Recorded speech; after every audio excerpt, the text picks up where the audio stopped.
Hello, good morning, everyone. I'm Dava as a moderator here, and I would like to welcome you to the Voice of Tomorrow on our seventh session that we are going to talk about the strategic studies. And before that, I would like to remind you that we have the AI translation, so you can set the translation first, so we can follow this workshop clearly. And I would like to say welcome to Mr. Dipanjan, Mr. Sandeep, Mr. Sachin, and also Mr. Taufiq Rahman for attending this workshop. Probably we are going to wait for 5 until 7 minutes for all the participants to join this meeting. Thank you. Hello, Taufiq. How are you? Hello, Pak Sandeep. I'm good, really good. Thank you Good to for see you. Good to having see me. you. I am starting my day. Thank you, Pak Sandeep. And having my coffee. I'm still in Bogor, so I haven't checked the newspaper yet. You haven't checked. Okay. Hello, Dipanjan.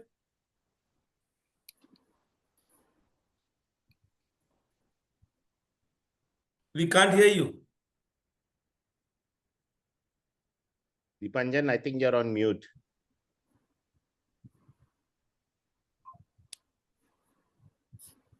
Can you hear us?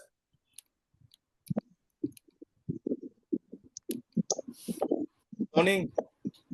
Morning. How are you? Good. As good as Trump chips. That's something. Yes. He is keeping everybody on their toes. Mutaki was here.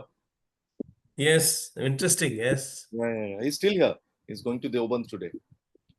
Yeah. So, Taufiq, the Afghan foreign minister was in India. Oh, wow. Yeah, so He's interesting. still in India. Yeah. He is in India. Yeah. And on what mission, Pak Sandeep? Bilateral. Oh, okay. But this is supposed to be a huge deal, right? Yeah, Yeah. it is actually. Yeah. His travels abroad are not allowed by the UN. So every time he travels, permission has to be taken. Wow. So this was clubbed with the Moscow format because then Pakistan can't say no to that because Pakistan is part of Moscow format.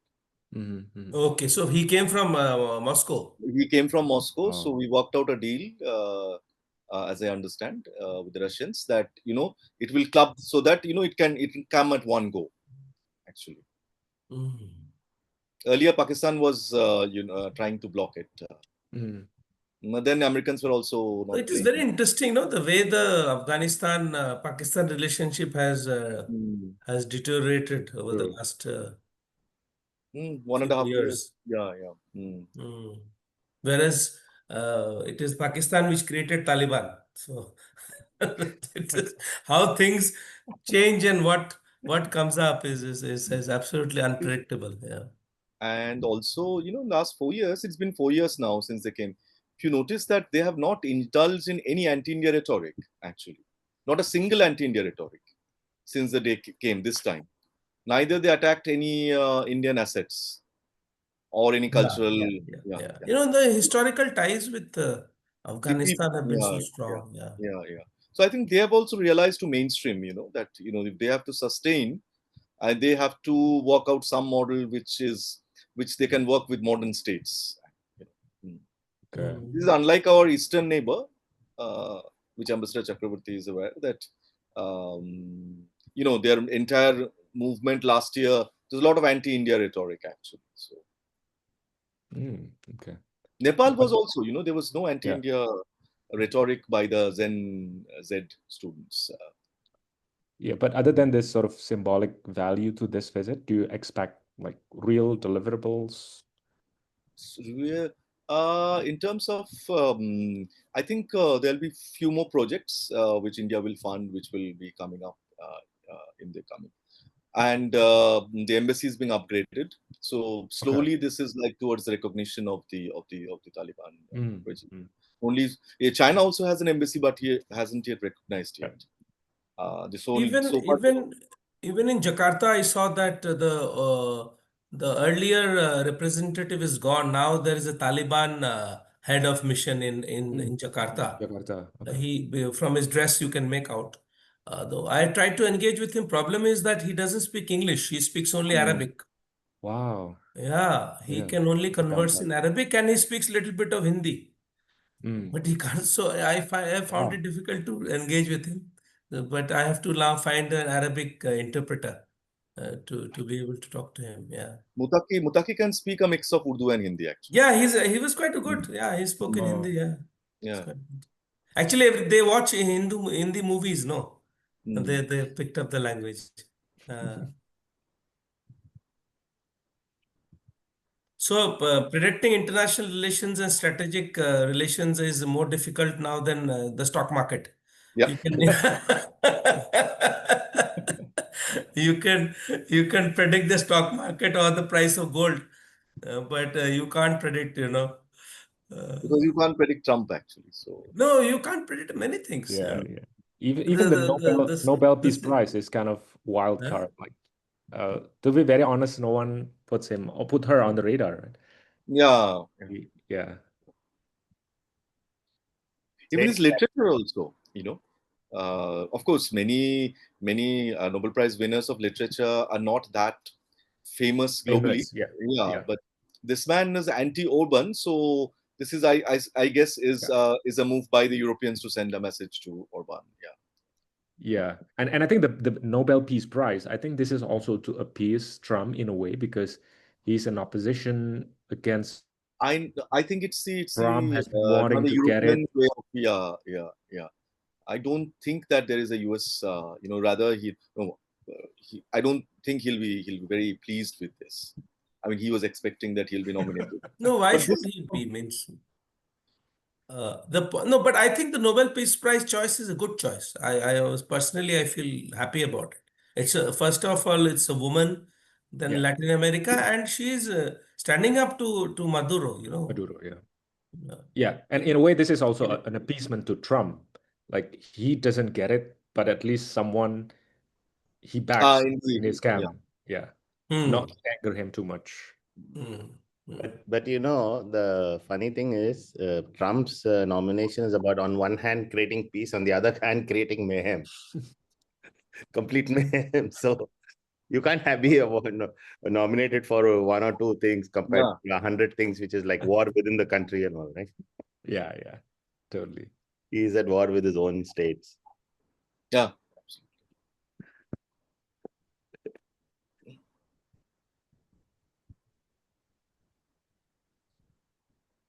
Should we start? Yeah, Dafa? Yes, Pak Sachin.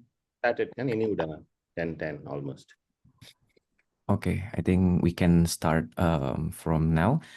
Hello, good morning, everyone. Good morning, Mr. Sandeep Chakravorty, Mr. Ambassador of India, Mr. Sachin Gopalan, Mr. Dipanjan, and also Mr. Taufiq Rahman for attending this workshop. And also, I would like to welcome to all the participants here on today's session of Voice of Tomorrow that we are going to talk about the strategic studies. And today's focus is practical and interactive, how journalists approach strategic geopolitics reporting and how to frame complex issue clearly and how to make editorial decision under deadline pressure.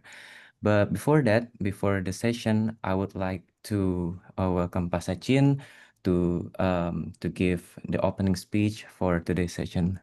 I'm giving to you, Pak Sachin. Okay. Thank you, Dafa. And first of all, thank you, Taufiq and Dipanjan, for joining us today. Also to Ambassador Sandeep, who has actually kicked off this entire program, the series. We are in the 7th episode. We have about over 100 people who are active, registered onto this program. About 40 to 50 are live audience, and then we have a recorded version which goes to people who are not able to join this session. And our plan is that once the series is over, we're going to now take this and convert this into a training program, which we can now take to journalism universities. We can take it to various other segments. So we'll be running this program continuously throughout the year. So the 10 episodes are the key topics that have been selected, where we are able to find a good interaction between a senior journalist from India, partnering with a senior journalist from Indonesia.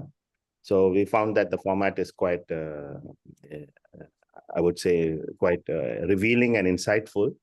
Though it's done in 2 languages, we are using tools of AI translation, etc., so everybody's able to follow it. And I look forward to the episode today on strategic studies. Thank you very much. And I would like Ambassador Sandeep to say a few words, since he is one of the persons who put this whole program together. Thank you.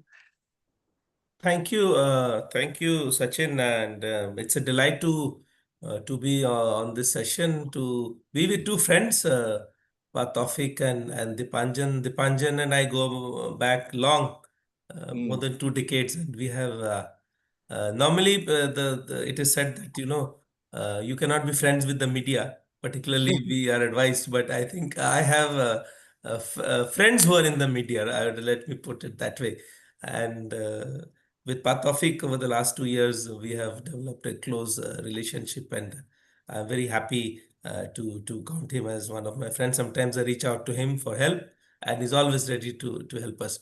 A little small word about the program. I am very delighted the way it has shaped up. There is a common friend of Sachin and I, Pa Dharmono, SD Dharmono, and he has written a book called Build the Ship While Sailing. So I think this project has also been that we had initial ideas, but we were not very clear how it will progress, what will happen. But we decided to start sailing, and we have built the ship while sailing. And today is the 7th sail we have put on our boat, and with Taufiq and Dipanjan. We have had very interesting sessions.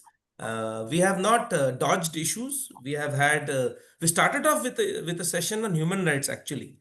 And we had two resource persons who deal with human rights. We have dealt with gender. We have dealt with features writing. I think I have attended some of the sessions, and they have been really masterclasses on how to approach a topic.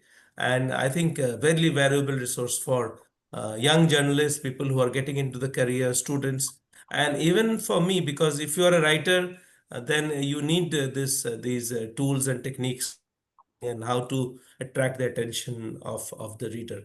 And today's topic is very important. I just hope that today's topic will not be all about Trump. It will have other features and other elements, because the best way today to basically mess up a conversation is to start talking about Trump in any group. We don't want to do that, and because everyone has a view on that. But I think we will talk of other areas. But I think it's a very, very topical topic, in the sense that today strategic studies and strategic reporting is become so challenging, because everything that we learned has been thrown out of the window. Every equation, every alliance, every configuration is not working. We thought that the North Atlantic alliance was ironclad. That is now being questioned. We have to see how the China-Pakistan relationship evolves. If the Pakistanis get too close to America, then it will have an impact on China. We have seen strains in the relationship between treaty allies, Japan, Australia, US. So even in ASEAN, we have seen conflict in ASEAN, and it had to take the intervention of extra-regional powers to sort out. So we have seen lots happening. We have seen the turmoil in Middle East and how that is now being resolved. So I think everybody who is a bit alert about his or her surroundings, who is a global citizen, has to take interest in strategic studies, because it is affecting our lives. And I think no better persons than Dipanjan and Taufiq to deal with the issues. So congrats to Sachin and his team for putting in this together and sustaining it. And we will be sad when the 10th episode takes place, because we have to look for new things to do. But I'm very happy, and I hope we can put it together as a compendium and then share it with the wider public. I have shared this with my colleagues, our spokesperson, Mr. Randhir, and he is very kicked about it. And I hope other embassies and other missions also can replicate this idea. It's a low cost, low hanging fruit, but gives a big impact. With these words, over to you, Padafa. Thank you so much, Mr. Ambassador Sandy, for the words, and also Mr. Sachin for opening the session. So today's episode, today's session, we are going to hear the material from the speakers here. And for the first session, we have Mr. Dipanjan. I would like to welcome Mr. Dipanjan for joining this workshop meeting. So Mr. Dipanjan is a senior India journalist with base known as the diplomatic editor of The Economic Times, one of the India's leading publication on politics, business, and international affairs. With more than 2 decades of experience in journalism, he has established himself as respected voice in the field of foreign policy and diplomacy reporting. So I would like to welcome Mr. Dipanjan, and the time is yours, Mr. Thank you. The other participants are journalists from Indonesia, right? Sure. Yeah, correct. Yeah. Good morning, and heartiest congratulations to Mr. Gopalan and Ambassador Chakravorty to put it together. It is good to see Taufiq once again virtually, after we met twice this year in January and again when you came with President Prabhu. This is a very interesting experiment by Mr. Gopalan, I would say, with the support of Mr. Chakravorty. Something of this kind hasn't happened. And in today's age, when we have the tool of Zoom, the journalist exchange can take place online as well. Because it's a challenge at times to travel and to have that exchange programs. And even if exchange programs happen, they're funded by say either the Indonesian Ministry of Foreign Affairs or Indian Ministry of Foreign Affairs, and they have a program in which each country would like to showcase what their achievements are. So in such program, journalists are always not been able to take out time. And, due to the budget constraint of the media houses these days, journalists are also not being able to travel that frequently abroad, at least, I guess, from India abroad to various countries, or from Indonesia to elsewhere. And so in this kind of constraints, particularly journalists and scribes who write on foreign policy and strategic affairs, they are increasingly feel constrained in terms of sitting in various capitals or in their respective cities and then trying to look at the world. The work has been made easy in some ways because of the advent of social media. And particularly, I would say X more than any other, and occasionally Facebook, which is popular in certain pockets of the world, and maybe Insta, which is for short news, or other digital medium like YouTube, which is very popular in India in terms of creating news, including on foreign policy. Now, as the digital media takes over our life and the news space, one has to be a very, very mindful and cautious that who are these people running this digital media in terms of. There is a mainstream digital media like Jakarta Post has, right? I go almost every week to see Jakarta Post. Economic Times has, Times of India has, Hindustan Times, Hindu. I'm talking about Indian media, or say Antara in Indonesia and other publications. And there are niche kind of people who had background in strategic studies, foreign policy, either journalists or ex-diplomats who are running.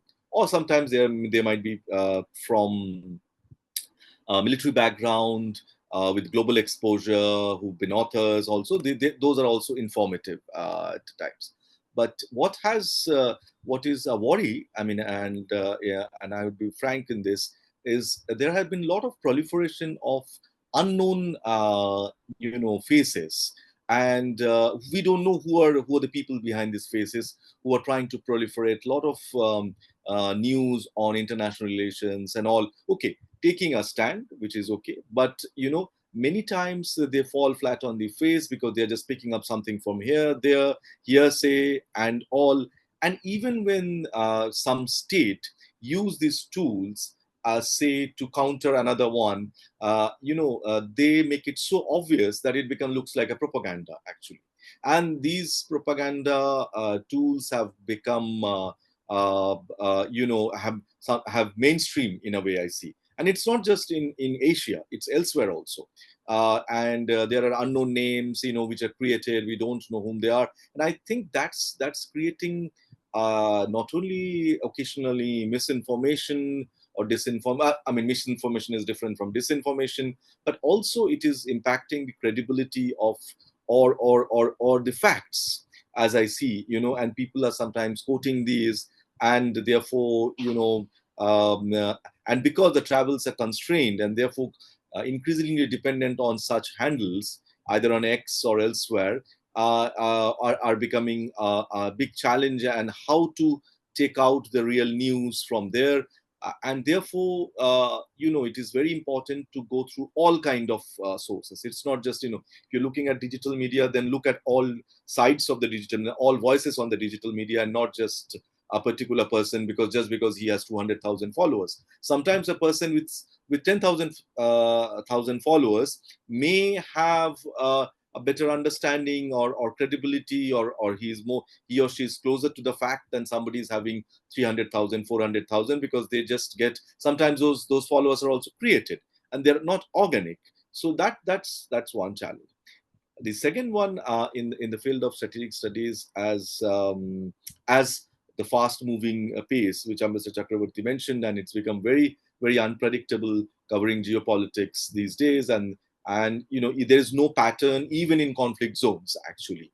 Like nobody expected in West Asia that the deal could be reached so soon, because it was protracted for the last 2 years between Israel and Hamas, and earlier US president could not succeed, his team could not succeed, and even now, it felt like the Trump team would not be able to deliver soon. But then, of course, President Trump used certain tools, and their lobbies in Israel used those and got a deal as of now, which is expected that both sides would respect. Now, what's happening in these deal making, and which President Trump has brought, is public negotiations in public domain that he is doing. This is very, very unique, and and as a journalist who write diplomacy and strategic affairs, and Taufiq would also agree with this. I mean, this is a very unique style. No other, even other populist leaders across the world, are not resorting to such okay, President Prabhu may be more, I would say vibrant, when he came in India, TV channel just approached, he would speak something. Prime Minister Modi would be more communicative, but none of them, does conduct diplomacy in public domain. They're more traditional when it comes to conducting diplomacy in the public domain.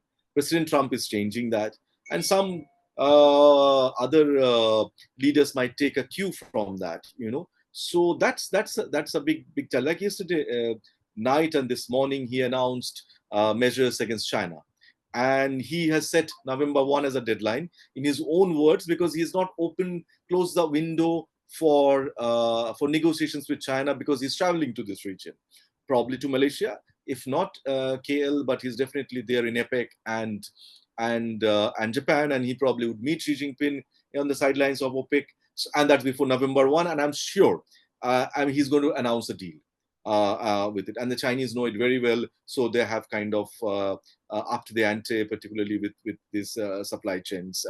So if you're trying to cover strategic affairs and diplomacy just because in the context of one global leader, and the biggest economy in the world, and the way he's conducting negotiations in public domain. I think it is quite a challenge for people tracking, or rather to what it is just his version, right? And the way he's conducting, and sometimes he has leaders on his side and he tries to attack them. We saw how he treated the Ukraine president. We saw, in fact, how he brought a personal issue of transsexual citizens. I mean, and we all know the Canadian PM in his own family has. I mean, it's his personal choice, or his offspring's choice, what gender that they should follow, and therefore it was quite embarrassing, I guess, for the Canadian PM to listen what he said. We saw a bit of this in Trump 1.0, but that is it. Taking a kind of a cue from this, I think other leaders are also in various parts of the world have also become vocal on various platforms or trying to do. We see in Europe how Viktor Orban, I find him almost regularly dealing with media in a very, very open fashion and trying to send messages. Sending messages publicly in international has amplified them, and many times in the I would say in my career itself, this was not the style. People who definitely talk about one bite here, one bite there at a formal press conference. But even I find that the political figures, the number of forum that the Russian president even addresses, almost on a weekly basis, is also something that was not visible, say a couple of years back. So if journalists have to kind of take and do the journalism based on the public statements of their, so that shapes the narrative. That when that shapes sets the stage for a narrative, sometimes that becomes a truth. And the others, we are, and because of the various constraints, people are not being able to go or dig deep and trying to find out, deeper or talk to people, because this is a very, very sensitive area. As Taufiq would agree with me and some other journalists here, and because there's a senior diplomat in Ambassador Chakravorty here who is open to media, but various of his colleagues are not open to media. Therefore, any journalist covering this, whether in a conflict zone or otherwise, has to work closely with the state. I mean, state as a state. I mean, whether it's a MFA of various one country, B country, State Department, elsewhere, even in democracies. Because this is this is not covering human rights or not covering sports or health or or any other issues like say Interior Ministry or even other. This national interest automatically comes into when foreign policy or strategic studies are being covered. So how far would you go supporting the narrative of one's own country when you are a journalist based in that country? And how would you like whether you would like to challenge some of these and version and then kind of or being critical of everything. I mean, I myself don't find to be should think that we should, I mean, statement should be analyzed and read between the lines rather than being critical of every statement that it comes. I'm not taking names of journalists in various countries, including mine, just to be sake of critical and give it a spin. Giving spin is very easy, right? But putting out in a smart way, writing in a smart way, or presenting a news in a smart way, and asking, I mean, the readers or the viewers are intelligent enough. I think they can read between the lines and understand what is there. And often because, diplomacy is covered sometimes in a very, very fancy settings, in kind of 5 stars, in like, going to the ministries. So it creates a different kind of an environment where it's not always kind of on the ground here only means going to offices and meeting peoples, right? And sometimes fancy, I mean, kind of dinners or sit down lunches and all. So it is not always kind of covering how journalists would cover other kind of subjects, say people covering agriculture or others. So therefore it is very important to get as many views as possible. I mean, if it's on India, Indonesia, you should talk to people from both sides to get the view, and people who don't, and read as much as possible, and talk to as many actors as possible, so to get the real picture. And today geopolitics is interlinked with geoeconomics. So there are people who only write on conflict but haven't really covered trade as such. But today one has to understand trade. One has to read. I was not a person who wrote or read about trade much, but now in the last 2 years, I have to pick up. It's also because I'm in Economic Times, but also because that's how tariff has been weaponized. Supply chains have been weaponized, right? So one has to understand what is rare earth critical minerals. Pre-COVID, post-COVID. There is a difference. EVs, these are also part of strategic studies today, in a way of, you're looking at Latin America, you're looking at Africa, you're looking at Indonesia. There's nickel. Indonesia is one of the world's biggest nickel producers. There's a nickel club, if I understand correctly, globally. One country from Latin America, I guess it's Chile or Argentina on particular nickel. One in Southern Africa, South Central Africa, and Indonesia. There's a nickel club. There's a copper club. And supply chains are being weaponized. Weaponized by much bigger, richer countries, rather. And not ironically, not by countries who actually produces them. There is one big country which, of course, produces rare earth, and it has weaponized the supply chains. But there are other countries. Unfortunately, India is not one of them, and India has very limited deposit of rare earth. But in Africa, Latin America, Indonesia, they've actually not weaponized supplies. Even Australia hasn't weaponized rare earths, right? So, but rare earth 5 years back, as somebody writing on strategic affairs, never thought that this would become, because politics has come into it. This is a bargain tool, bargain chip, and the new age economy would be driven also by not just by AI but also by renewables.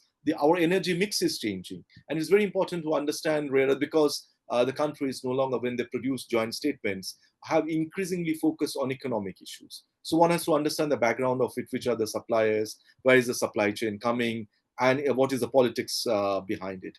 Therefore, this is something which my seniors have never thought about it, right? Even today, Afghanistan, when it talks to India with a government which is not largely globally recognized. But yesterday, when on Friday, the Afghan foreign minister in Delhi spoke to his Indian counterpart, Dr. Jaishankar, he actually brought about, how Indian can go and explore the mines in Afghanistan, right? So nobody thought in India, Afghanistan, it'll only be talking about security issues, about connectivity, but it is also about mines now. Similarly, when it comes to mine, it comes to connectivity. Connectivity in Indo-Pasifik, or as some countries would like to call it, Asia-Pacific. People say it's more seamless, except for, of course, South China Sea. There have been contestations and attempts to dominate it. But when you look at countries in Eurasia, they actually find it quite difficult to access the markets and access the seas. And therefore, they're depending on various connectivity corridors. Countries are creating roadblocks to that. Countries are putting sanctions on that. So that also is a critical part of strategic studies in terms of connectivity, logistics, the players, understanding, between 2013 and 17 or 19, it was a lot of focus on Belt and Road. It was a very, very sexy subject, right? People wrote critically about it. The media from China, of course, praised it as the signature project. Then, you come, Prime Minister, then Prime Minister Abe comes with his Indo-Pacific, and India puts in place an Indo-Pacific plan in the maritime. Today we find an IMEC, India, Middle East, Europe Economic Corridor. Then we are also talking about other corridors from Eurasia to Europe. And in the last 2 weeks, the Polish has stopped the Chinese railway. So, these have become a connectivity corridor is being politicized in a way. And politics is coming into play for different, of course, geopolitical reasons. And what is it's impacting? It's impacting not only business, it's impacting day-to-day lives. So day-to-day life matter is also now in the context of, if you're going to macro, to a larger, bigger micro, from a large to a larger, bigger macro picture of countries negotiating, where based on what the supermarket availability is there. of products. When the Chinese foreign minister spoke to his Polish counterpart, or the Europeans are putting pressure on Poland to open this, they are being driven by their constituency. For example, what are the products they are not getting because the line is closed, because China, supported something between Belarus, Russia, and therefore Poland, for its own geopolitical reasons, is trying to bargain hard. We saw this coming from COVID. So I would differentiate a lot of geoeconomics coming into play in a post-COVID period from a journalistic point of view, and how journalists should try to focus on this as part of strategic affairs, even in a conflict zones. And we saw what's happened when the conflict broke in Ukraine. It was the supplies of wheats got impacted firstly. The supplies, then the fertilizers, and because of weaponization of fertilizers, India had to depend on, increase its fertilizer supply, a country which is into conflict to like Russia. So, somebody else is weaponizing and you are getting to somebody else to buy. And I never, for example, ever read about fertilizers. But today, I had to study, because there was weaponization of supply chains of fertilizers, that there are countries like Morocco. It's the world's largest producer of potash. I didn't know that. Sorry, phosphate. I didn't know that. I knew that there is a big, joint, OCP, which is a big Moroccan company, is present in India. But I didn't know that this can become a bigger. So it's not about artillery. It's not about weapons. It's also about how day-to-day stuff is part of strategic studies now. As a journalist, I look at, and when I write, and in the last 5 to 6 months, tariffs, and how that has impacted various supply chains from various parts of the world, and how countries are trying to work on through this, not only at a bilateral basis, but also from a multilateral viewpoint. And if you look at the last joint statement of the BRICS, which are held in Rio, and the BRICS foreign minister meeting, these formats are also need to be studied carefully and focused, because Indonesia is the latest member of BRICS, and Indonesia was part of those meetings, and therefore how these platforms are also serving at a time when WTO has become ineffective to address the issues of global trade. So other platforms are coming up. So journalists covering strategic affairs should also try to broad base and look at these. I would like to stop at that. I think I took more time than I was in a flow. Yeah. Okay, thank you, Mr. Dipanjan, for the material that you're given today. And it's very interesting how we as a journalist, especially in diplomacy things, we are walking in the edge of the line. And I would like to ask, maybe it's a first question that I will engage to all the participants here to ask an open discussion with you, that how the media frame, and how the media frame among major powers without amplifying the propaganda or signaling bias. You mean that how the media would will not take sides, or yes, correct. Yeah. It's quite a challenge in terms of between the powers. That's why it's important that to always take all voices. If it's an issue between US and China, or if it's an issue between US or say Europe or Russia, or between say between ASEAN. I'm not taking names actually, right? Say what happened between Cambodia and Thailand. It was, a Thai journalist would try and support a Thai narrative. A Cambodian journalist will support a Cambodian narrative, right? So it's and sometimes we see when more established media from the West try and cover these issues, they try to be neutral, or they say they are neutral, but they also try to take sides. This has been my, they come with a different mindset of say democracy, which has been there in their part of the world for 300 years, and they try to kind of look at that, and then there are sometimes which biases come in. So it's a challenge to between big power rivalries, how to maintain neutrality. It is it's therefore very important to speak to both sides, understand and read as much, or meet more actors, or actors who are not part of any of these two, but have closely followed these, right? And therefore, such neutral actors helps to build a neutral narrative, in my opinion, and take from both sides, rather than getting driven by one MFA or the other MFA, and sometimes become an embedded person. Conflict zones I understand, but in terms of big Paul rivalry, it's important to put out both sides of the story to avoid being labeled as pro this and pro that. Thank you, Mr. Dipanjan, for the interesting answer for how we, as a journalist, not to take part of the conflict. So we have a question from Mr. Sachin. What untapped strategy potential do you see in the India-Indonesia relationship, and how can media help spotlight it? Okay, I think there's a big potential in this relationship which hasn't been, which remains untapped for decades now. The countries have come closer than before over the last few years, and particularly with President Prabowo's visit, it has opened new avenues of cooperation.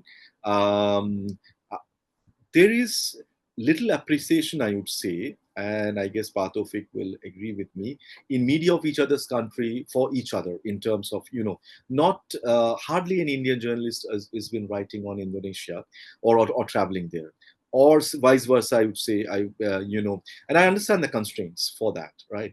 So therefore, forum like this helps.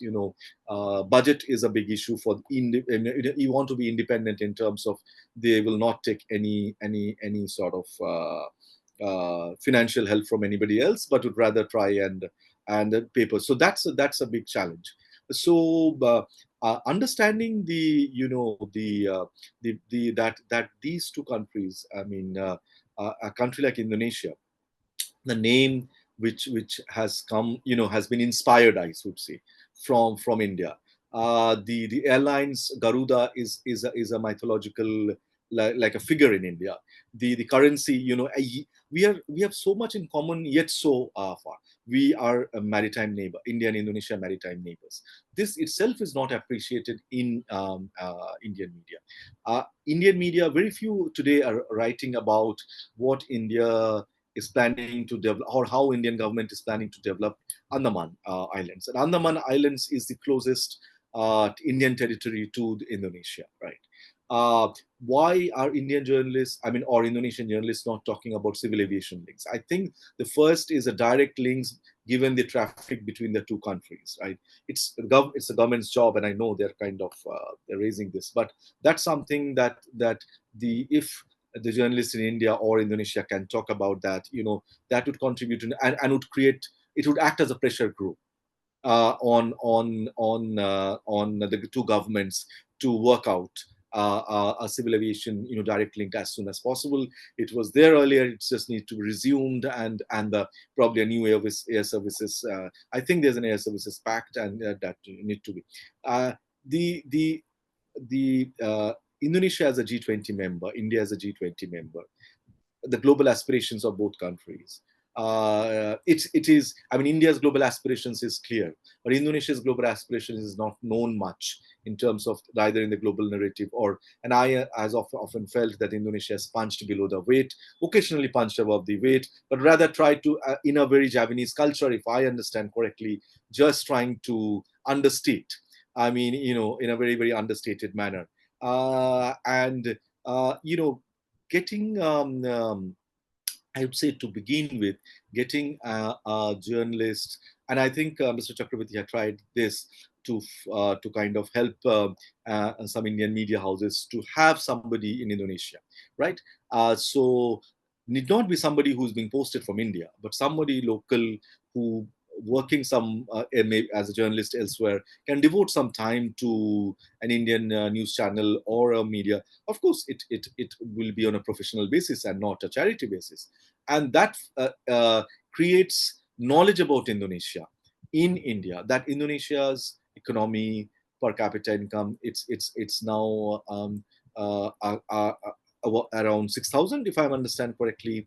There is, and Indonesia is a commodity supplier. Indonesia as the biggest economy in ASEAN, yet there is not much known about the investment potential of Indonesia and India, and vice versa.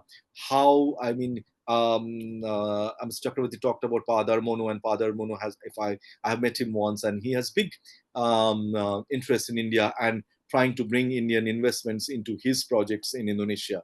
So these, unless it's talked about and written, and only I know either Taufiq coming to India or I'm traveling to Indonesia, these will be all episodical. He also has various other issues to focus. I have other geographies to focus. I mean, their own way, but definitely, I'm only talking about myself who has an interest. But we need to create an interest about, to tap this that huge potential because I believe that the final kind of narrative in Southeast Asia and ASEAN will be shaped by Indonesia, where the region would go in 20, 25 years from now, because this is the biggest country in the region. This has the biggest population in the region. This has a military which has held the country together for decades. This has an economy which has a lot of potential. This is also as a vibrant democracy, as I noticed from here a couple of weeks back. People do have voices, and they come out like they do it in India. And it has diversity. I mean, this diversity is often not appreciated, I guess, in India. I mean, very few, and I'm not getting into any particular community or anything, but and I'm also not trying to say this speaking about common heritage. It's not common, I would rather try to phrase the word common heritage. Common history is controversial. If once I say a common history, in the Indonesia is a sovereign country, India is a sovereign country, so it's a common heritage. It's a civilization links. It's a civilization bonds, right? Why is not that appreciated in each other's country in a way? People in India, okay, tourism will only go to Bali. I mean, because Bali has been oversold. I mean, Australians go to Bali, Indians also go to Bali. Of course, food and certain things, but but Javanese culture, or Java has other huge potential. How many people in India know about Borobudur, which is the biggest Buddhist temple, right? Jakarta, how many would know that is a bullet train which is running in Indonesia? How many would also kind of appreciate certain achievements of Indonesian such settlers, which in badminton, they're among the best in the world, right? Not many Indians know that that Indonesian settlers are are best, and in terms of new the creative economy. I mean the links between the two creative economies are not yet established, but there are efforts which are, so these aspects are not properly, I think, highlighted in each other's media or in the journalists, and for that these forums help. But I would also say that if a fund can be created by somewhere to help the journalists travel to each other's country, or if Jakarta Post can have somebody in India who probably are writing 2 columns a month in Jakarta Post at a professional basis. I'm just giving Jakarta Post. There could be other media also. I believe social media is very, very popular in Indonesia, more than the mainstream media. So if that can be done, there can be stringers in each other's country, even to begin with one. I mean, because there's now is a big Indian community in Indonesia, and few of them are into are very prolific in terms of their own media, but kind of not feeding into each other's larger media landscape. Can be tapped and talked about, some of the how probably President Prabhu, even before he took oath, had sought to understand the midday meal scheme from India, right? I taught to the digital public infrastructure from India. I mean, these are the things, are not much talked about. how, I mean, Indian de-radicalization initiatives have worked closely with Indonesian initiatives, right? I mean, how Indonesia has been able to control the radicals. This was a very early success story. Many countries, I mean, many don't appreciate that, how Indonesia has handled this. I mean, the syncretic culture of Indonesia, syncretic culture of India. I mean, we have to sometimes come off stereotypes and then also try to navigate between some of the vested interests which are trying to come in each other's country on certain stereotypes. I talked about the syncretic culture, without kind of saying that one is imposing on the other, right? How many people, I mean, you talked about that the Islam which came to Indonesia has a very strong Indian connection, right? So it's not just the Devi and Sita and Ramayan which just came, but it has other links also. I think the journalists are not talking about that. Journalists are not talking about how much Indian, the number of Indian professionals in Indonesia. I mean, they are all largely white collar and contributing in a big way. I mean, how many? They are not even known in India, right? Very, very quietly, they are doing their jobs. Profiling some of them, I guess, would be, we all talked about Indian Americans. Have we ever talked about Indian Indonesians? Who have made such a, I met a couple of them in January when I went. They are CEOs and they're also running their own business. They're not known in India. Of course, they're not as big as other big names.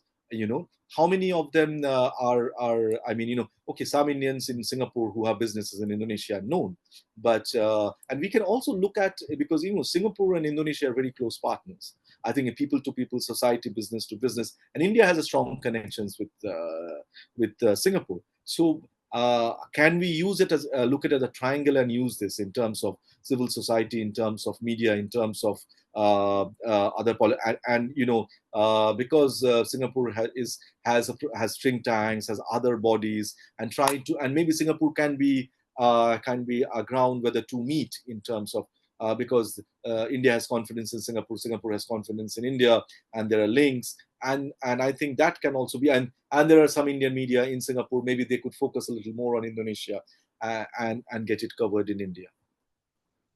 Thank you so much, Mr. Dipanjan. So, as you mentioned before in your presentation that we as a journalist, we have to get as many view as possible to get the real picture, especially in our reporting and in our writing. So, this is the situation probably in Indonesia. When President Prabowo Subianto attended the Beijing military parade, Japanese newspaper covered it, while Chinese media highlight his presence. Do you think this reflects a deeper geopolitical perception of Indonesia's role in the Indo-Pacific? How do your symbolic representations in the media shape diplomatic narrative between countries? Oh yes, absolutely. I think, of course, Japan was looking, that because he was not present at the SCO summit, although they invited because of domestic compulsions and requirements, and he went for the parade.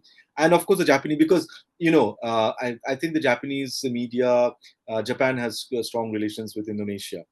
Japanese media, though, of course, largely independent of, in terms of compared to some of their neighbors I'm talking about, are definitely independent but definitely they thought that they gave it a narrative of how Indonesia is endorsing, because that military parade is generally looked in Japan as anti-Japan, right? So like the military parade elsewhere in Europe and in Moscow, but I think this is more sharper than it is there because largely it is accepted in Europe that Red Army liberated Berlin, right? And so therefore, of course, the European leaders are not attending it since the war, but that is less controversial than this one, where Japan, of course, had occupied parts of China at that point in time, and this military parade is seen as anti-Japan, and therefore this can be, therefore friends of Japan should avoid it. Is that what you do? But then I think the countries took independent call and they attended. I think they would attend it elsewhere also. It's not just, and many of these leaders were when other parade also and would go to other parades. And it's not because today most countries are hedging. and every country, I would say, is a truly multipolar world.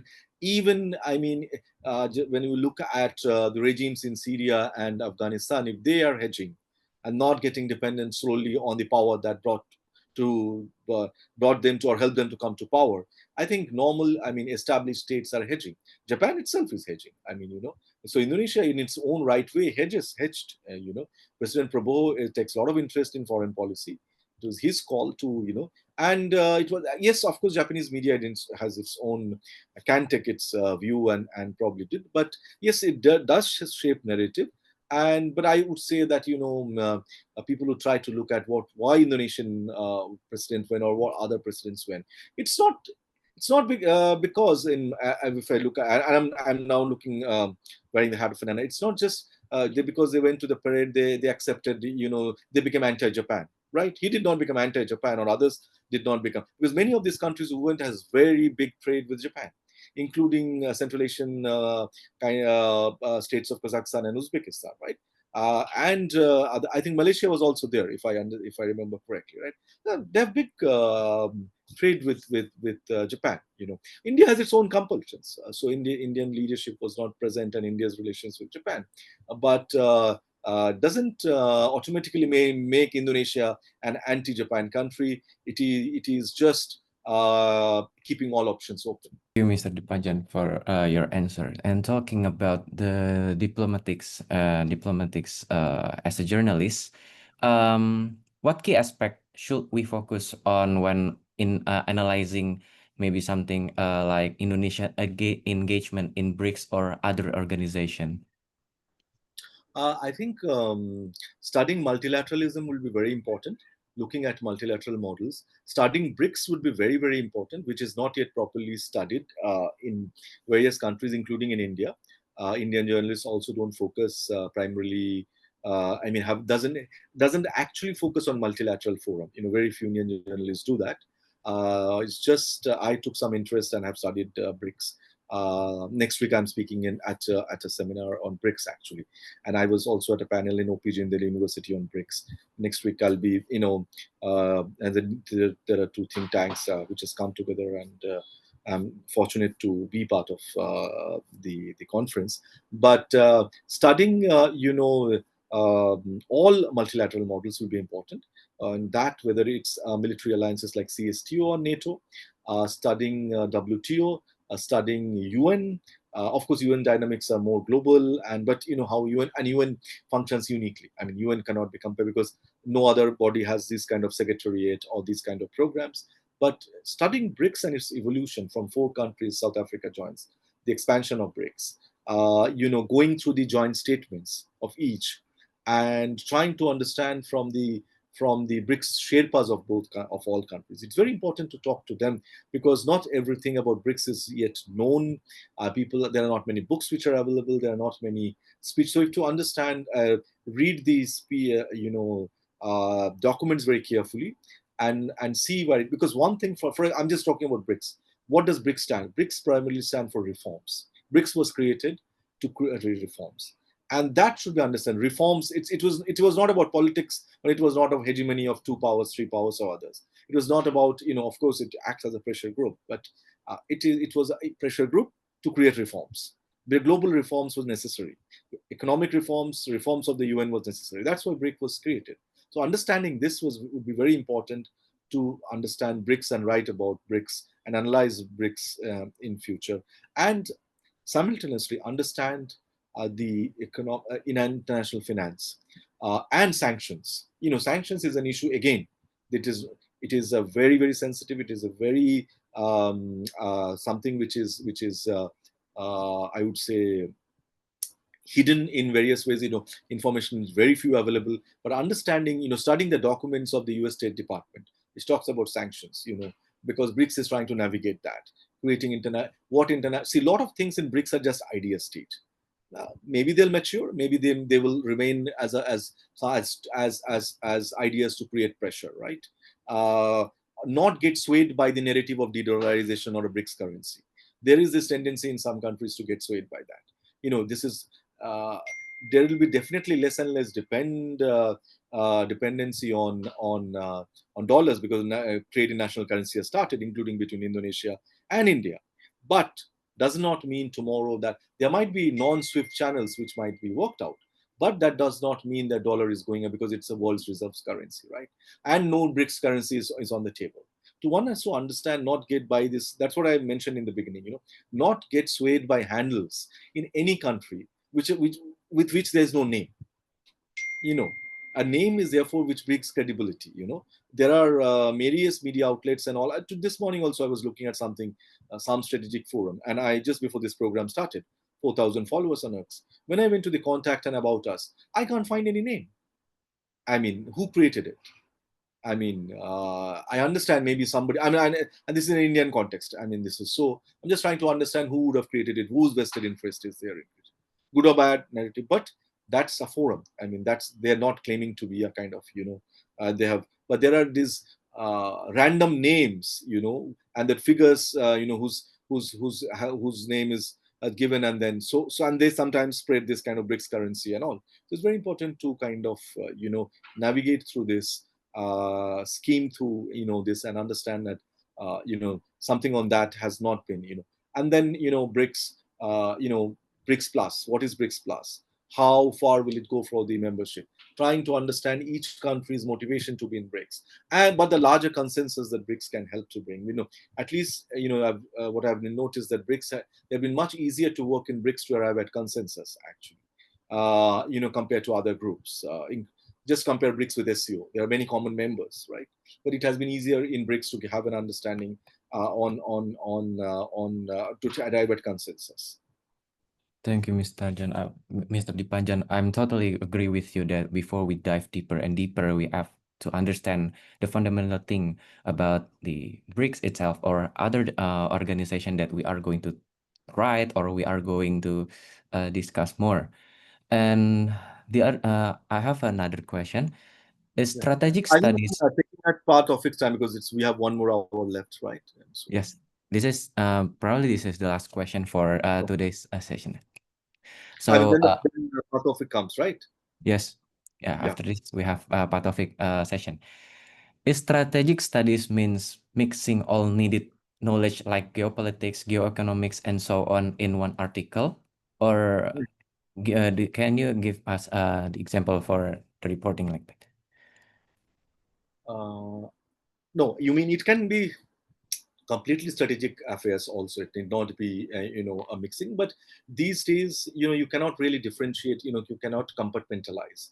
So it often comes, if you're talking about connective, for example, if India has to create, I mean, there have been proposals that Indian can consider creating a port in Sabang, right? And this is in the public domain also. It hasn't happened for various reasons. I'm not getting into it's not a session for that.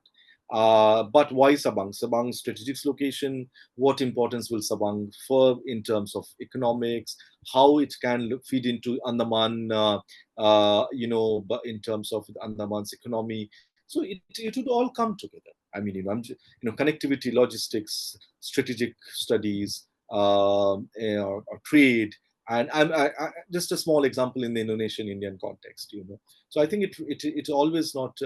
I mean, increasingly, it's a combination of all the factors and not just one factor. Okay, thank you so much, Mr. Dipanjan, for your answer and for your presentation here in today's session of Voices of Tomorrow that we'll talk about the strategic studies. I'd like to thank you so much for attending this meeting. So I can mute it now and I'll listen to it. Yes, I would like to move to the to Mr. Taufiq I'll session. take a few minutes break and come back. Yeah. Sure. Thank you so much, Mr. Dipanjan. Okay, so for the second session for today, we have Mr. Taufiq Rahman from Jakarta Post that are going to present the strategic studies material. Hello, good morning, Mr. Taufiq Rahman. Yes, hello, Dafa. Hello, good morning, Mr. So, Mr. Taufiq Rahman is the editor-in-chief of the Jakarta Post, Indonesia's oldest and most influential English language newspaper. He began his career at the Post in 2004 as a political reporter and steadily rose through the editorial ranks before being appointed as an editor-in-chief on October 1st, 2020. So, Mr. Taufiq Rahman, the time is yours. Okay, thank you, Dafa. Also, thank you to Ambassador Chakravorty, Pak Sandeep, and very happy to see Dipanjan again. Although now we share only a Zoom screen, but again, I'm very honored and very happy to be in this session. I have prepared some materials, but before we go into the slide, I think some of the last questions concern, I think, practical aspects of Indonesian diplomacy, which I think it's a good as a perfect segue into some of my presentation, because I prepared the presentation with the assumption that most of the participants are Indian, so Indian journalists. So this is a kind of introduction to Indonesian foreign policy, but I think I didn't read the fine print that there are some Indonesian journalists. So I think for Indonesian journalists, this is sort of, I think this can serve as a reminder and probably as a background about what's happening in the geopolitical scene. And also, I think we are all in agreement that President Prabowo has been really big on foreign policy. So I think this is sort of, this can ground some of the move that President Prabowo has taken in a very short span of time. In less than, I think in less than 10 months, he have achieved a lot in terms of foreign policy. Last week, I shared the stage with some of the most prominent journalists from the subcontinent. I have the privilege of sharing the stage with Mr. Ravindra Kumar from The Statesman. This is a forum in Seoul. I had the privilege to be on stage with Mahfoud Anam from Bangladesh, and also Jafar Abbas from the Dawn, some of the biggest names in the subcontinent in journalism. And this is actually the topic that we will discuss. This is about the predicaments, or what will happen to middle power when you have this major geopolitical competition basically happening between two superpower, the United States and China, the ascendant superpower. So I think what I will present today will be sort of some of the topics will be a rehash from our discussion last week, but I'm going to focus on Indonesia, and probably I'm going to sort of trace back to some of the foundational ideas about Indonesian foreign policy, and I hope this will be sort of, this can help understand Indonesia's position, especially for participants for journalists from India who probably have some vague notion about Indonesia, but probably have difficulty in grasping Indonesian position, because I think 20 years ago, even 20 years ago, I think it's easier, and I think Dipanjan has mentioned this earlier. I think up until 20 years ago, I think it's still very easy to separate politics and the economy in terms of in terms of geopolitical competition between the United States and China. I think I can remember, if I can remember correctly, I think, and this is early in 2000. I think this is right after George Bush administration launched the war on terror, and I think the Indonesia at that time, and this is under Ibu Megawati's presidency, we basically tag along with the war on terror that the United States has launched. This is in the Bush administration. But at the same time, I think all of us who cover foreign policy still remember, and this is foreign policy of Indonesia. I think you still remember when Ibu Mega, this is the sort of the first female president of Indonesia, the post-reformasi president. Ibu Megawati traveled to China, and I think he had a meeting with the leader back then was Jiang Zemin. And one of the most famous picture from that was that he had a dance session with Premier Jiang. So I think that sort of an illustration, and this is only 20 years ago, that it is still possible to sort of have a business economic collaboration with China, with the Chinese, but at the same time you can still subcontract sort of your security arrangement with the United States. And I believe that that kind of balancing act, it's more difficult now. And I'm not specifically talking about the Trump administration, which I think Dipanjan has talked at length about this, that now it's very difficult to separate business, economics, and politics under Trump. But I think this goes earlier than just Trump, because I still remember this is when Mr. Jokowi traveled to Washington, D.C. I think this is late in Mr. Jokowi. This is the predecessor of Pak Prabowo, the last president before Pak Prabowo. I think during the meeting with Mr. Biden, the question, I think the most important question from Mr. Biden was that why are you so close to China right now? So I think this is not exclusively to Trump when it comes to uh, that every country in the world should make a clear-cut separation between they have to choose their alliance basically. So I think it's very difficult to practice what Indonesia has practiced 20 years ago, that you can have business and economic relationship with China, but subcontracting your security with the United States. It's getting more difficult now. But I'm going to go back to the slide. I don't know if we can show the slide a little bit. Okay. Thank you, Mr. Taufik. But since we are as an Indonesia journalist here, and if you're more comfortable, you can speak in Indonesia, or yeah, you can choose to speak in English. Okay, sure. So basically, this is going to be the bedrock, the foundational ideas about Indonesian foreign policy. I think that some of the participants asked about why Pak Prabowo traveled to China while there's still sort of an unrest in Indonesia, and also there were questions about Indonesia's participation in BRICS, for instance. So I think this will sort of provide a deeper look into why Indonesia choose to do, or why President Prabowo today choose to do what he's doing right now. I think we can skip the first part. Next, I think we already have some basic knowledge about Jakarta Post.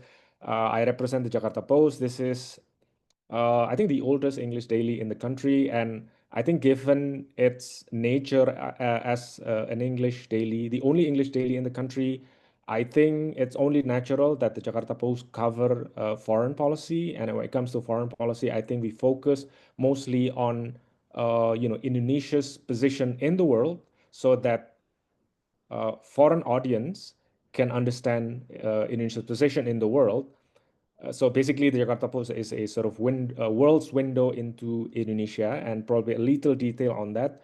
The readership of the Jakarta Post is split 50-50 between local and international readership. Next slide. Okay, so I'm going to start first with what some of the key or the milestones, the foreign policy milestone under President Prabowo. And probably this can be a good start to give a context about how far we have depart from the foundational ideas of Indonesian foreign policy. Or is Mr. Prabowo still consistent about practicing what the Indonesian founding fathers consider to be a free and independent foreign policy? So I think for folks and participants from Indonesia, I think you must have remembered that I think this is very early in Pak Prabowo's administration. This is even before Mr. Trump was elected into office. I think Mr. Prabowo has been trying to secure a an offline meeting with President Trump. And I think this is a phone call that now we remember as sort of a bit strange, because it was not really a good phone call. But this is essentially Mr. Prabowo is trying to have an offline meeting with Mr. Trump. I don't think the offline meeting has taken place for some protocol reason. And then we have, I think this is only 3 weeks ago, there's a major speech from Mr. Prabowo, basically not upending, but sort of giving a different twist about Indonesia's position on the Palestinian issue. I think this is still a controversial speech. Basically, Mr. Prabowo said that in the speech in the UN that Indonesia can agree to a two-state solution, and that Indonesia will guarantee the security of Israel and in Israel's right to exist. That's a major that will have a major implication, because traditionally the position of the Indonesian government is that we're going to fight, or we're going to promote the Palestinian rights first, and then we can talk about Israel's later. But Prabowo sort of inverts that position by stressing on the Israels first. And then I think we have mentioned a little bit about this, about the trip to China for the Victory Day military parade. And also there was a big decision to join BRICS, while at the same time we're still doing the application for the OECD, which is kind of seen as sort of the neoliberal Western development institution. And also, last but not least, we have Mr. Prabowo early in the administration also securing a meeting with Mr. Putin. This is also a radical departure from whatever the previous administration of Pak Jokowi has taken. Although Mr. Mr. Jokowi has also had a meeting, but this is in the context of G20. So this is a kind of you see that there are steps that Mr. Prabowo has taken to appease the West, but at the same time, he's also trying to build, to continue a good relationship with China, but also diversifying Indonesia's alliance when it comes to BRICS, for instance. So in a sense, this has not been a radical departure from everything that past presidents or past administration have taken in terms of foreign policy. Next slide.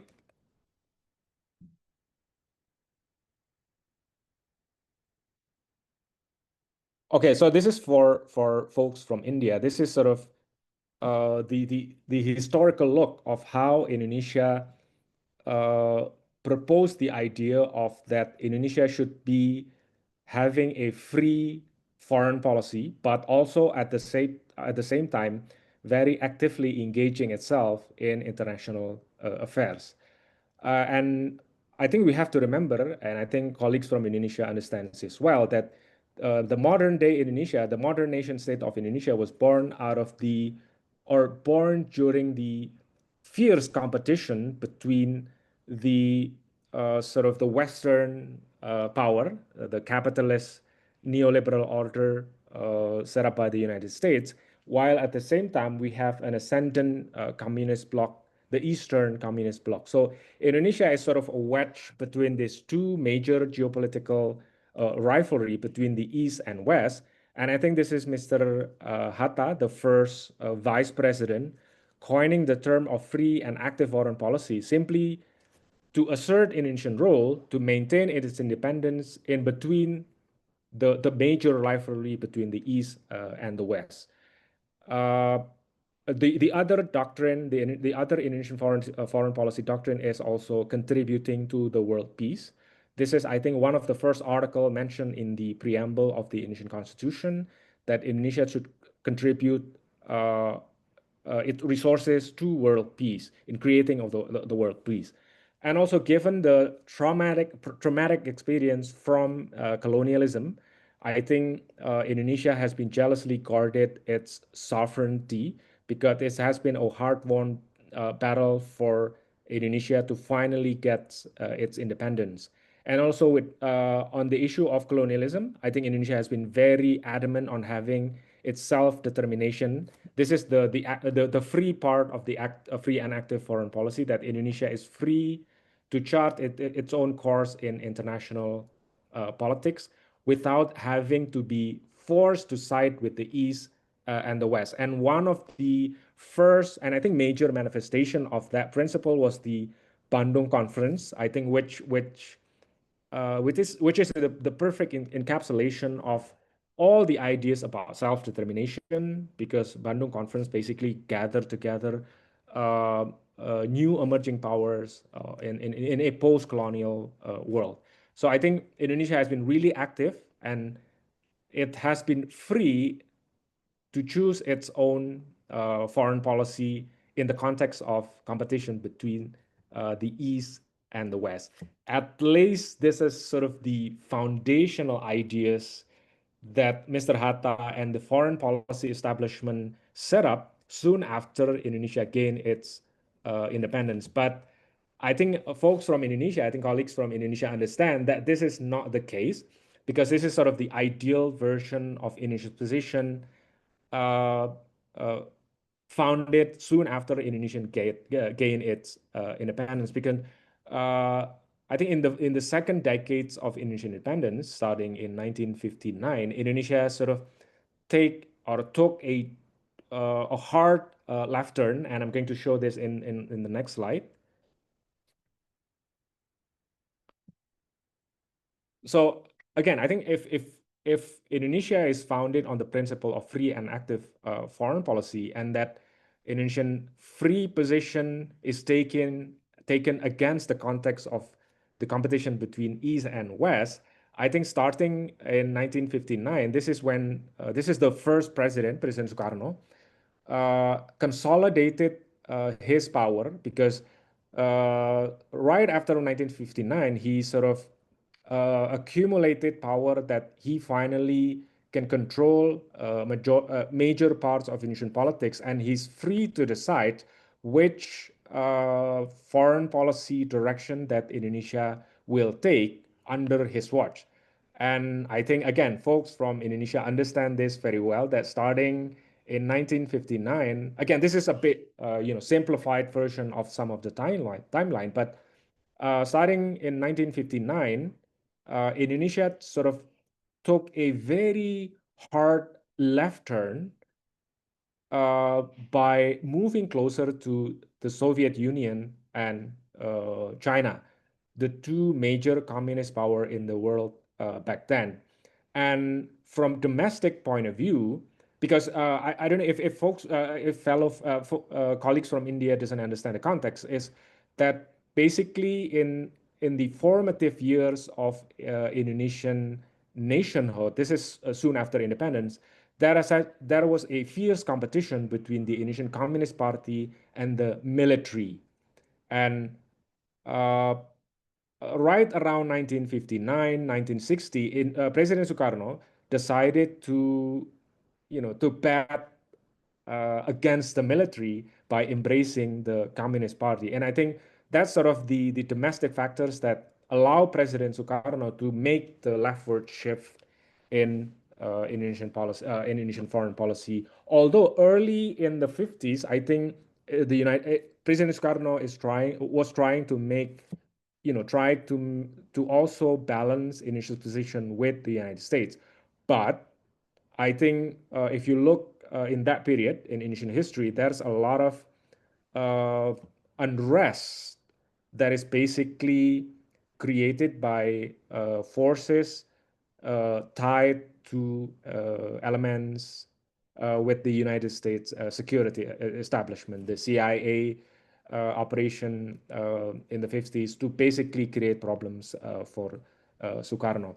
And I mentioned earlier about the competition between the Communist Party and the Indonesian military. And obviously, the United States have the interest of propping up the Indonesian military, because there's no way they're going to align themselves with the Communist Party. And then I think the tension between the military and the Communist Party came to a head in 1965, where finally a military coup managed to topple Sukarno.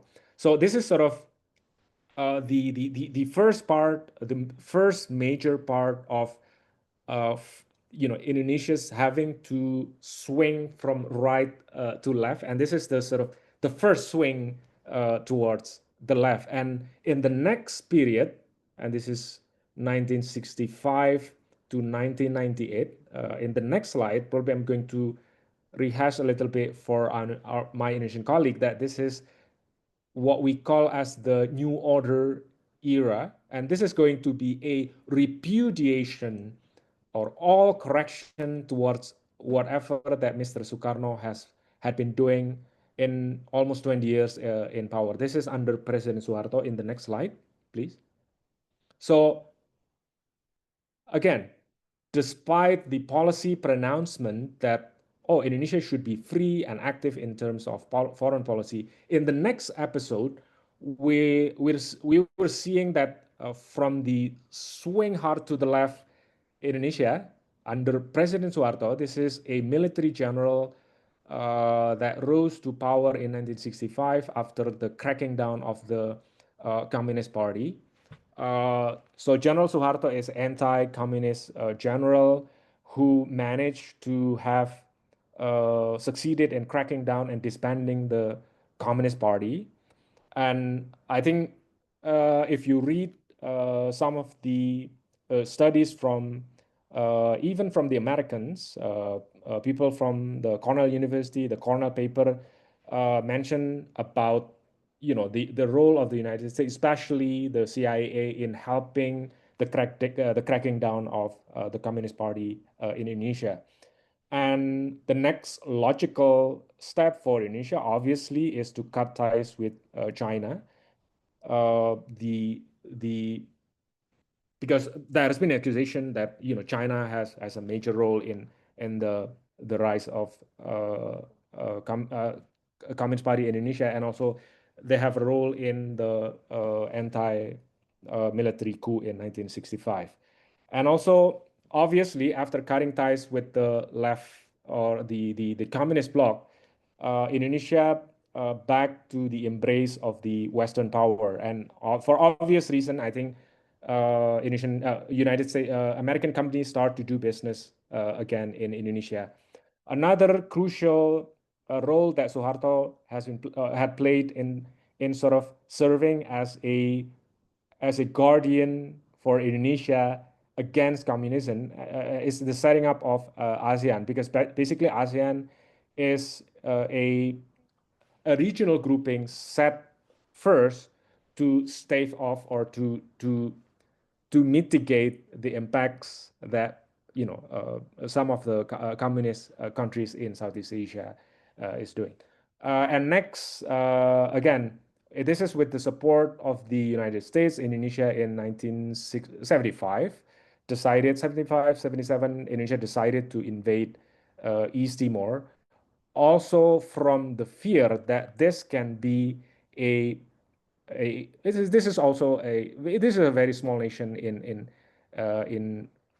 the eastern part of Indonesia, but the fear was that this will be run by a communist government. So with the help of the United States, Indonesia decided to invade East Timor in the late 70s. So again, from Sukarno, who was swinging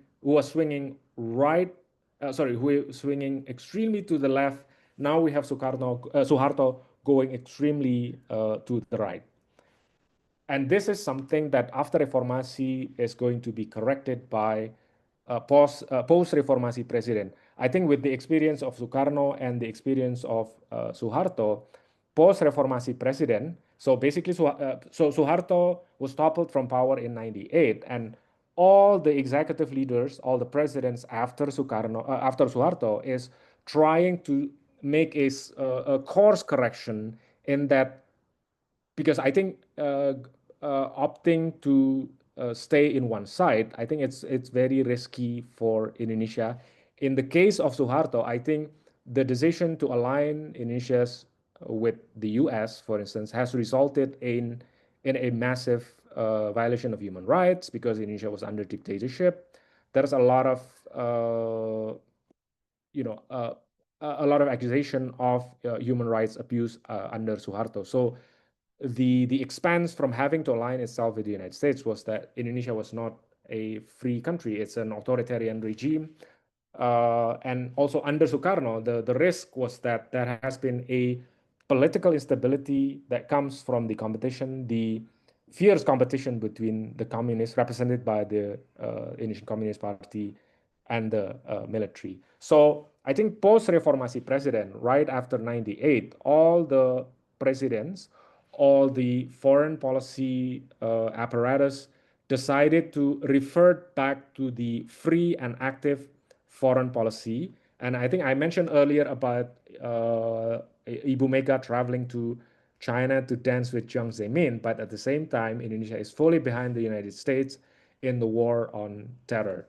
A little bit about the some of the what the president has done after Reformasi. I think in the next slide. So this is just an illustration that I think, I don't want to say sanity, but I think normalcy sort of brought back in foreign policies taken by post-Reformasi president. I mentioned earlier about Ibu Mega, and then after Bu Mega, the president, we have President Susilo Bambang Yudhoyono, who has, I think this is something that now also being practiced by Mr. Prabowo, the current president. I think Mr. Yudhoyono was the first to coin the term "thousand friends too little and one enemy too many." So basically, this is reasserting Indonesia's position in free and active foreign policy, and also I think Mr. Yudhoyono was also much like Mr. Prabowo, very active in foreign policy, very active in engaging with international audience, coming to the UN very often, trying to broker some of negotiation at the international level. Although this is not done personally by him, but by his Vice President Yusuf Kala back then. And then I think with Mr. Jokowi, Mr. Prabowo's predecessor, there has been a resurgence of something that we have seen in the past, because I think now the conclusion is obvious that Mr. Jokowi has been seen as being sort of a bit too close to China. But also at that time, we also see he's trying to be consistent in trying to get security guarantee from the United States. So yeah, so basically that's all sort of my presentation. In again, if for my fellow Indian journalists, this is sort of a primer or introduction to Indonesian foreign policy to help you sort of understand where Indonesian position in the world. And for my Indonesian colleague, this is sort of a to refresh some of your memories about the basic tenets of Indonesian foreign policy. So yeah, thank you, Dafa. That's my presentation. So I don't know if we can have a discussion after this. I know this is Saturday morning, and talking about geopolitics is a bit tough, but I hope you can grab your cup of coffee and we can have more discussion on this. Yes, thank you so much, Mr. Taufiq Rahman. Yeah, indeed, this is a very heavy topic that we are talking in this morning. So we have several questions here, Mr. Taufiq Rahman. So this is from Arif Habibi, Berita Jateng. We can see that President Prabowo is working to strengthen Indonesia relation with both Eastern and Western nation. On the positive side, this reflects our neutral stance and aligns with the principle of an independent and active foreign policy. However, does maintaining such a centrist position risk making Indonesia appear indecisive?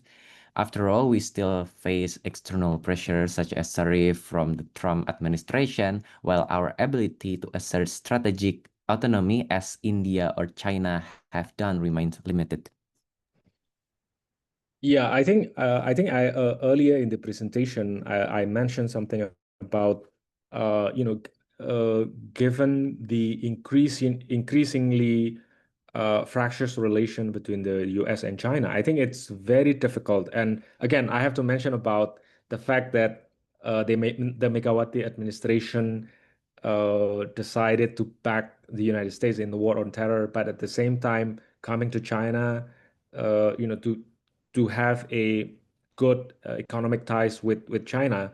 I think that's a distant memory now, because I think I think Dipanjan mentioned earlier about the the increasingly uh, the increasingly intertwining nature of politics and the economy. The geopolitical competition is now much tied with the economic battle between the US and China. I think the tariff slapped on China this morning, 100%, is a retaliation, because I think China refused to grant access to some of the rare earth or minerals that the United States is demanding for its high technology. So I think it's increasingly difficult to always play both sides.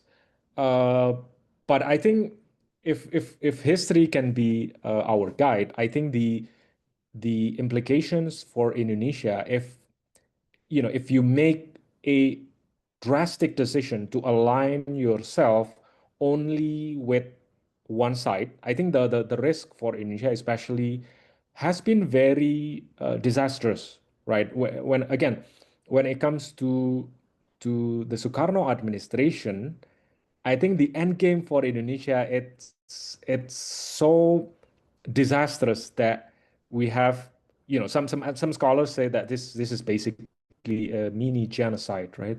You have millions of people being prosecuted because of their ties to the Communist Party. So that's the risk, or that's the price that we have to pay for aligning ourselves closely to the Eastern Bloc back then. And then I want to reiterate my point again. When the Suharto administration decided to not go blindly, but to align itself with the West, I think the risk for Indonesia at that time is that we have an authoritarian regime that basically has the license to oppress its society, with the guarantee from the United States that you can basically do anything as long as you do the bidding for them, to sort of serve as a containment against the communist bloc, basically. So I think having to make one clear position has been very costly for us. And now, more than ever, having to align ourselves with one side is getting increasingly difficult. But I think I'm a sort of people have talked now about multipolarity in the world. So I think, and again, uh, the biggest problem for us now is that we have a unpredictable leadership from the United States in global stage. But I think the Trump, I think Indonesia or anyone else in the world, we can outlast Trump administration. That I'm kind of convinced that post-Trump, there will be sort of a sanity back first to American politics, and I think some sort of sanity back to global politics. That's my expectation. That's probably a high bar to cross, but uh, that's the only option that we have. That finally we can have sanity back in international politics, and then only then we can have we can finally rearrange our position when it comes to the US and China. Okay, Recalibrate, sorry. Yes, thank you so much, Mr. Taufik, for the answer. And this is the next question from Ira Guslina Katadata. Yeah, when covering foreign policy issues, the media is sometimes perceived as a threat to national security, like reporting even assumed to be influenced by the foreign actors. How do you see the role of the media in this context, and where should the line be drawn between national security and press freedom? Okay. Yeah, I think the border about state secret or protecting national interests, I think that will only apply for foreign policy apparatus, or this will just apply for all the diplomats or foreign policy practitioners. But I think we in the media, we don't have to, I have to say that we don't have to abide by all the codes that applies to government workers or applies to, that we have to adhere to one policy set up by the government. Because I think as a media, first we need to, to to be a checks and balances against government policies. Because I think if there's one thing that all of us in the media should do, is that we need to speak to power, right? Because again, this is a very old cliche about power tends to corrupt and absolute power tends absolute power corrupts absolutely. I think this is a basic nature of our journalistic work, that we have to criticize whatever that we think doesn't match with reality. I think the closest example that we have is the I think now we are in the Indonesian media. I think we focus so much on the free meal program, simply because this is a problematic issue to deal with, right? Because we have seen so many problems uh, uh, on the ground, and I think we as a media in Indonesia has been consistently reporting, not because we don't like the program or not that we are against this policy, but there are excesses, there are problems, and by having running criticism towards the government, we want improvement. We have no malicious intent towards the government. If we criticize the government, it is because we want things to get better. And I think this also applies to foreign policy as well. And I think on the issue of foreign policy, I think and this is on the issue of the two-state solution. I think we in the media, I think this is when Mr. Prabowo made the speech at the UN. We're going to guarantee the security of Israel, for instance. I think there's a big questions from the media, because this is a sort of a radical departure on the sort of our traditional position only 2 years ago. So yeah, this is a criticism towards government. Is not something that we've done in malicious intent, but this is a corrective course that the government should take. Thank you, Mr. Taufiq. Maybe it's for the next question, it's something more technical. What makes a news story truly global worthy from Indonesia, and how can young journalists learn to frame local stories for an international audience? Yeah, I think Dipanjan earlier mentioned about the intertwining nature about economics and politics, right? First, right off the bat, I can think of our nickel story from North Maluku, for instance.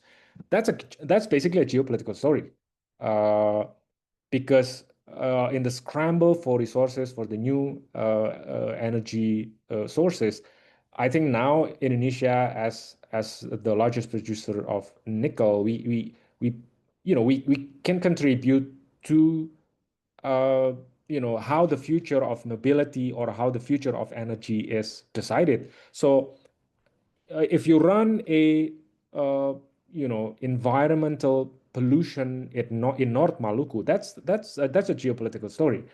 Or and again, with the rise of the social media, even if you write exclusively about the unrest that prompts that makes Gen Z in Indonesia take to the street and protest against corruptions or against government excessive spending, wasteful spending, this is a global story. Because I think we in Indonesia can take pride from the fact that we're not the first, but I think you can see a through line between, I think the protests in Nepal or in France, they flew the flag of the one flag, the one piece flag, for instance, right? So what you write about, and again, media, traditional media and social media has a catalyst role to sort of to create a snowballing impacts. So I think now more than ever, everything local can easily be turned into a global story. So I don't think that foreign policy in a traditional Next question. So this is asked from Faith Dididia. As a young journalist, how can we stay critical of foreign policy without being seen as anti-government or threat to national security?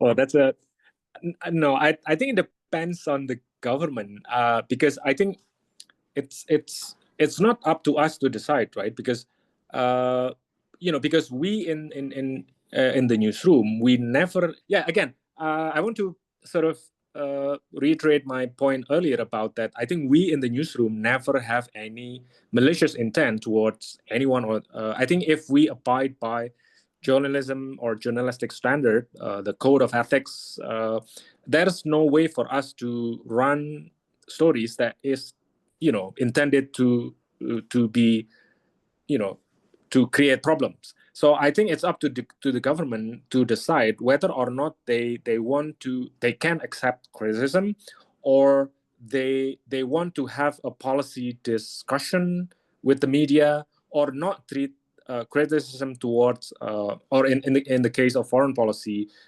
as something that is intended to harm them. So I think it's not up to us if we abide by all the journalistic standard. I don't think that we should ask the question if this is right or wrong, or this is permissible or not.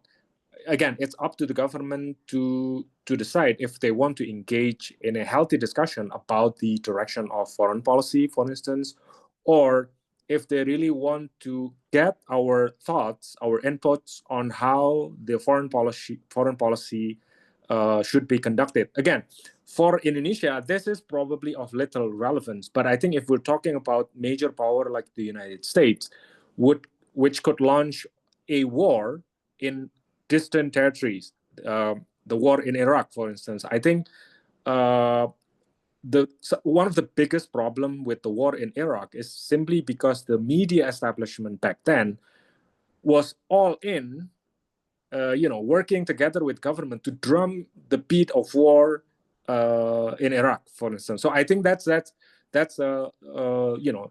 miscalculation. That's a wrong in judgment among the press corps in the United States. I have to say that. But for Indonesia, I think probably the stakes is a bit lower, because Indonesia is not going to launch war soon. But we have experience in the past with the invasion of East Timor, for instance. If healthy discussion, or if discussion is possible at all back then, probably we don't have to do that, decision in foreign policy. Okay, thank you so much, Mr. Taufiq Rahman, and thank you so much to all the participants for your question. I apologize if there is several questions not to be answered because of the limit of the time. Thank you so much, Mr. Taufiq, and I really enjoy this topic, especially, yeah, we know that this is the heavy topic, but it gives us a lot of knowledge and a lot of how we take a stand in this diplomacy and also in strategic studies. Okay, I would like to thank to Mr. Dipanjan and also Mr. Taufiq, and back to you, Mr. Sachin.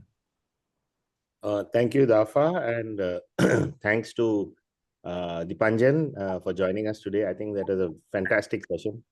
Really enjoyed the way you presented everything and also answered the questions. Also to Taufiq, fantastic that you put together. Your presentation was also excellent. It gave context very much to how Indonesian strategic studies should be, reported as well. Fantastic. Thank you.